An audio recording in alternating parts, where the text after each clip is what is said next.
எலி ஒன்று வைர வியாபாரி வீட்டில் இருந்த ஒரு வைரத்தை விழுங்கிவிட்டது.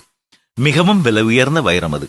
வியாபாரி எலி பிடிப்பவனை பார்த்து எப்படியாவது அந்த எலியை ஷூட் செய்து வயிற்றில் இருக்கும் வைரத்தை எடுக்க உதவ வேண்டும் என்று கேட்டுக்கொண்டான். எலி பிடிப்பவனும் தன்னுடைய துப்பாக்கியுடன் வந்துவிட்டான்.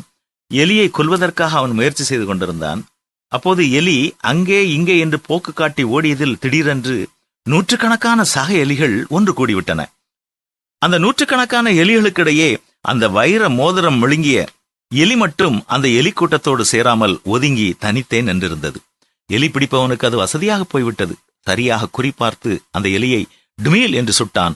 எலி ஸ்பாட் அவுட். வைர வியாபாரி சந்தோஷமாக அந்த எலியினுடைய வயிற்றை கிழித்து வைரத்தை எடுத்துக்கொண்டான். ஆனால் ஒரு கேள்வியை எலி பிடிப்பவனை பார்த்து வைர வியாபாரி கேட்டான்.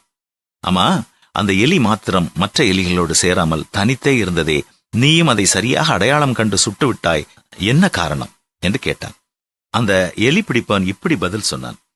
இப்படித்தான் பல பேர் திடீர் பணக்காரர்கள் ஆனதும் மற்றவர்களை விட நாம் உயர்ந்தவர்கள் என்ற எண்ணம் கொண்டு மற்றவர்களிடம் தன்னை சேர்க்காமல் தங்களை தூரத்தில் வைத்துக் கொள்வார்கள்.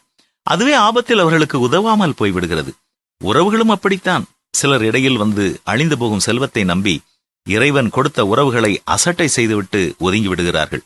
1000 கோடி செல்வம் இருந்தாலும் சொந்த பந்தமும் நல்ல நட்பும் கடைசி வரையில் நம்முடன் இருக்கும். அன்பிற்கு பொறாமையில்லை, அன்பு தன்னை புகழாது, இருமாப்பா இராது, அயோக்கியமானதை செய்யாது, தற்பொழிவை நாடாது என்பது அழிந்து போகும் பொருளுக்காக விலை மதிக்க முடியாத அன்பை இழந்து போகாமல் இருப்போமா?